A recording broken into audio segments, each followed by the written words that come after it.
Thousands of Ohioans depended on it to make it through the pandemic until that extra $300 a week in unemployment benefits was taken away from them early in hopes of getting more Ohioans back to work. The jobs are there, but people aren't necessarily taking those jobs. All of the things that people would have spent that money on, they won't have it. Now, 4 years later, there's a chance those people could get that money, as a years-long legal battle could soon come to an end. Thousands of Ohioans are keeping a close eye on the courts now after a judge recently ordered the state to hand over nearly $1 billion in pandemic unemployment money pulled by Governor Mike DeWine in 2021. The governor is now appealing. News 5's Catherine Ross explains how we got to this point and why some say the delayed funds could be coming at a crucial time.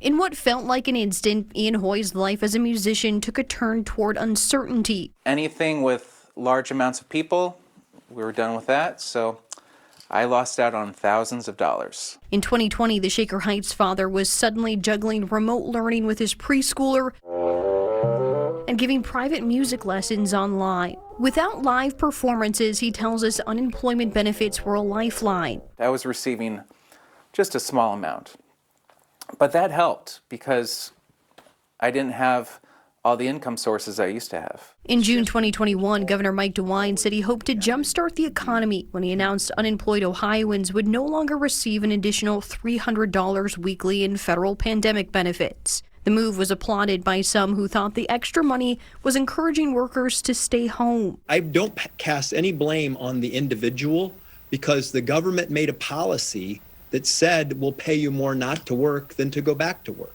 Hoy says he couldn't go back because the work wasn't there. It prompted this class action lawsuit, which would grow to represent 300,000 people. Whether it was a vocational issue or a daycare issue or an elder care issue, it wasn't at all that they didn't want to go back to work. Former Attorney General Mark Dan represents the plaintiffs in the case that's now been pending for nearly 4 years.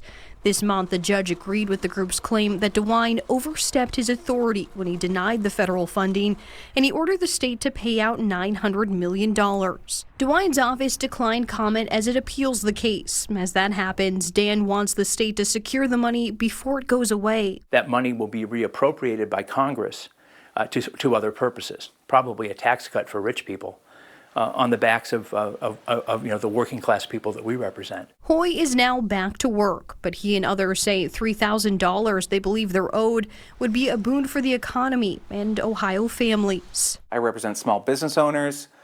I represent nonprofits. I represent union workers. And I want the governor to know that we work hard. On Monday afternoon, a Franklin County judge will be holding a hearing on the governor's motion down in Columbus. Of course, we'll be following through on what happens in the case.